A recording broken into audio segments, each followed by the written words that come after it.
Yeah, man. What's up, y'all, man? Today's date is November. October 17, man. Today my brother's birthday, man. My brother Peanut, Darius Hunter, man. And I'd like to say happy birthday, bro. I miss you and I love you, bro. And man. Still here in St. Louis, dog. And I just feel like, man, if my brother was still around, I'd have been left here a long time ago, bro. But it's like I'm out here trying to get it up, trying to, so I can be situated, you know, get back to Jacksonville. I'm back to Atlanta, one. I just know one thing, two things sure, I can't stay here. This ain't for me. You know, I still think about my brother, man, on a daily basis, dog. I just don't cry as much. But I still do. I'm talking about if not weekly, or it damn sure not monthly. But it ain't an everyday thing now, man. Especially when I see them cheering, man. That's the thing that hurted me the most about it. Because it is what it is, and we all gonna go. But man, I just hate the fact that my brother died, and his cheering was young, especially Pharaoh. Pharaoh was only like a year old, you know. But man, look here. I'm gonna hit y'all with a story, man. Like I say, my brother was the only person in the world I know out here gasoline draws for me, man.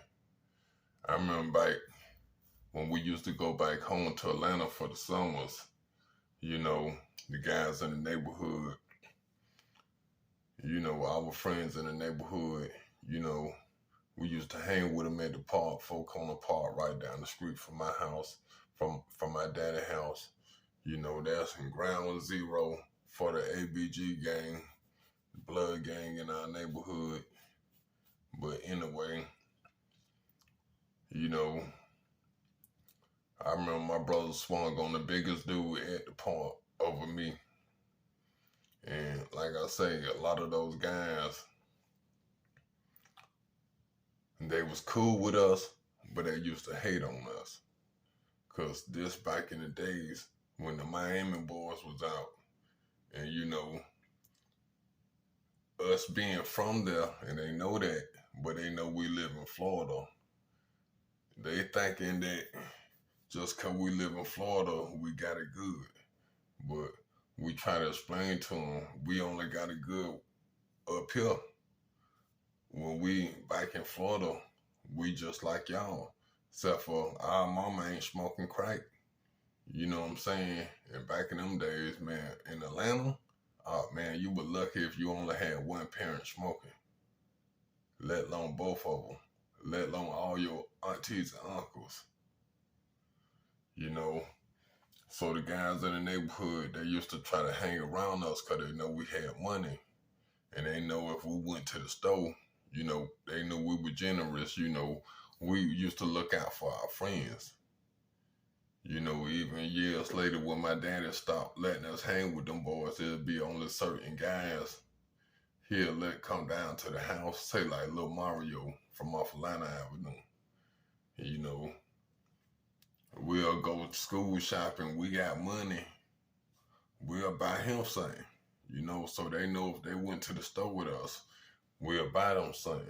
They know they ran into us at the laundromat on Atlanta Avenue, where the Chinese folk were cooking hot wings and things, and they had the video games, and they knew that they could play free games off us. But anyway, make a long story short, man, me and Big Al, we coming back from a Gruger, you know what I'm saying, which is right behind Folk on the Park, which is in front of Boynton Village Apartments. headquarters, ground zero for the ABG. You know, that's the blood gang in our neighborhood. But it wasn't Bloods back then, you know. So Al took my candy. Al took my sugar daddies. And I told my brother. I told Peanut.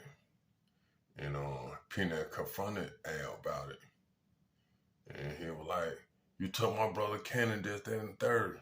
And Al was like, shit, he shouldn't have put it in my face, you know what I'm saying? He put it in my face again, I'm gonna take it again. Peanut like, give me the candy. I gave him the candy. Peanut said, put it out there like that. Man, Al grabbed that candy. Peanut just hit him straight in the eye. And I'm talking about, you gotta think it, man. My brother was like, what, 9 and 10. These boys were like 13, 14, and 15. Man, Al was the biggest, the tallest person at the park. Man, nut just hit him square in the eye. Fat! Struck him. They fighting. And here go me. What I do. Because they fighting. And they fighting. It's a bench right there. So I ran and jumped on top of the bench and jumped on Al's bike. You know what I'm saying? I'm hitting him up, got him like this, and I'm hitting him like this while he fading with nut fighting up, you know. And so he get tired of me and fuck around and slam me on the ground and took a stick. It was a big stick. It wasn't no stick, it was more or less a log, but it was kind of hollow. Shit, but he took that motherfucker, and when he slammed me and bust that motherfucker across my neck, bam, like that, you know what I'm saying? So by this time, both of us fading them, bum, bum, bum, bum, bum. We fading them, getting up out the park.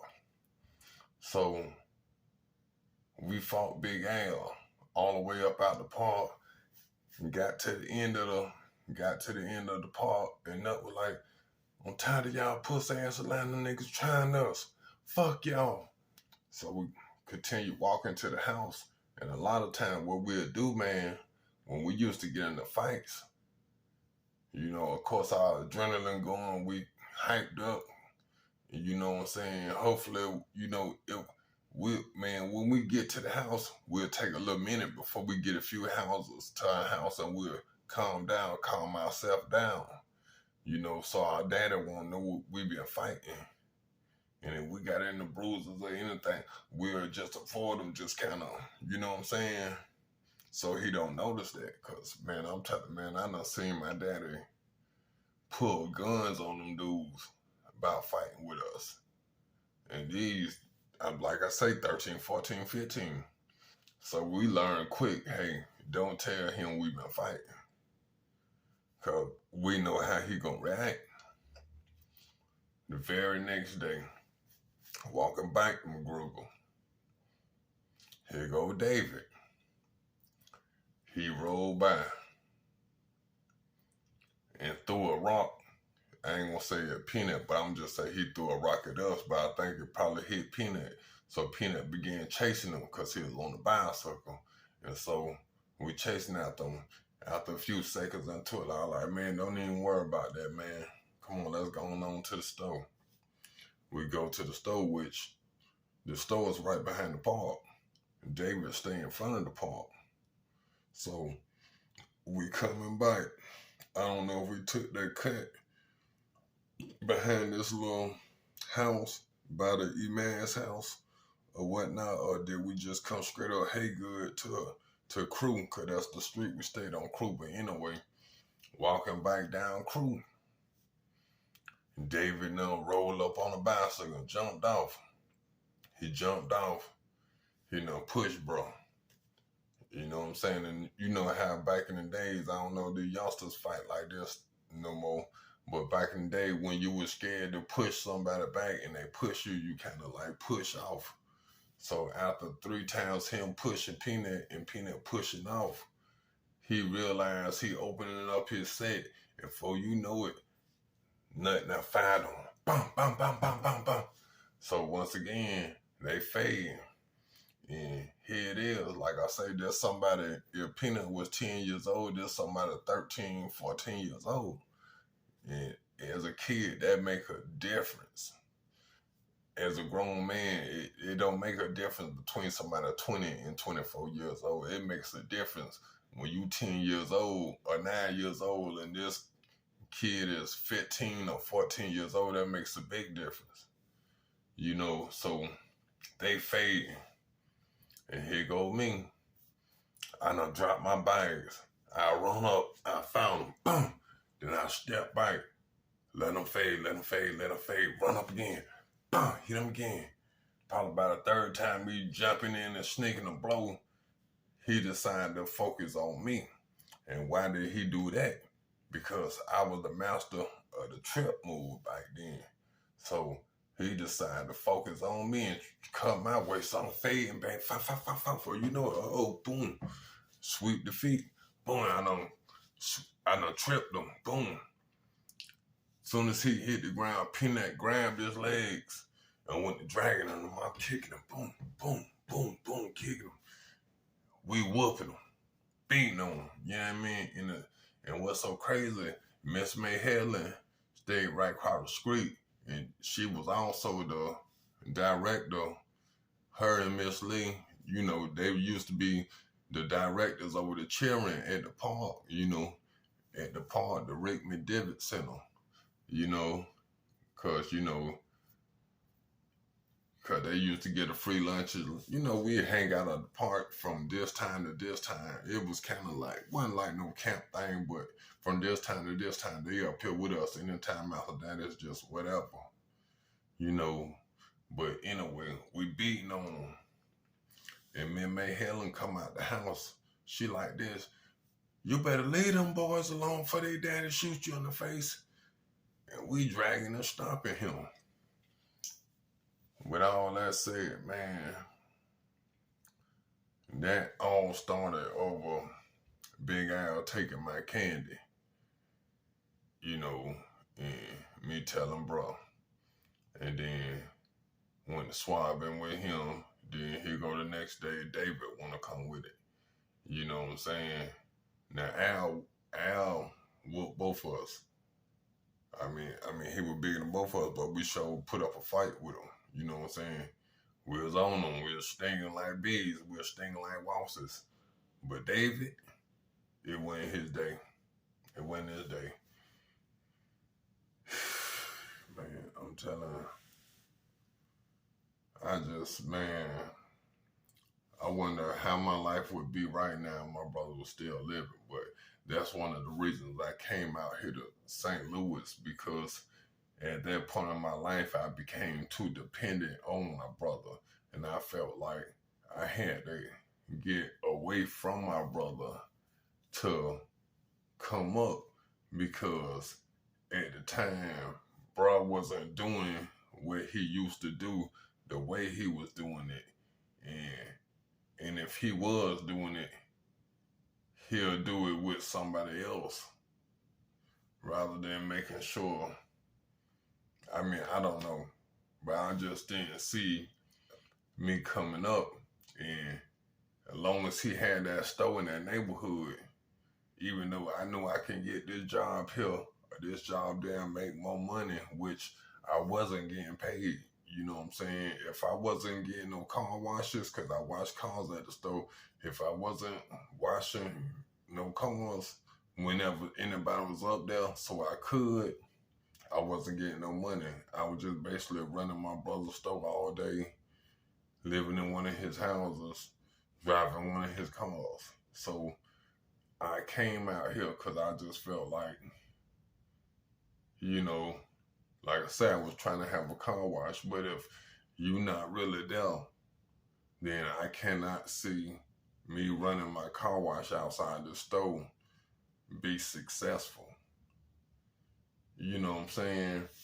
And like I say, as long as I was in that city, man, and as long as my brother had that store in that hood, I was gonna be up there at that store around my brother, because we was known by two different crowds. He was known by all the big money drug dealers, I was known by all the low-life jackals and the robbers and just the no-good motherfuckers in the hood. And so for those who didn't know, who know me but didn't know that's my brother, I made it my duty to have my face around so they know. Unfortunately, when I moved here 3 months later, my brother passed away, man. Yeah. It is what it is, man. Only thing I can do is, man, is try to be there for his children, man. That's the only thing I can do. I just hate to see. It's not the fact that my brother gone. What really hurts me the most is he gone and them children were so young. That's the main thing that hurt me about it. But I like to say, man,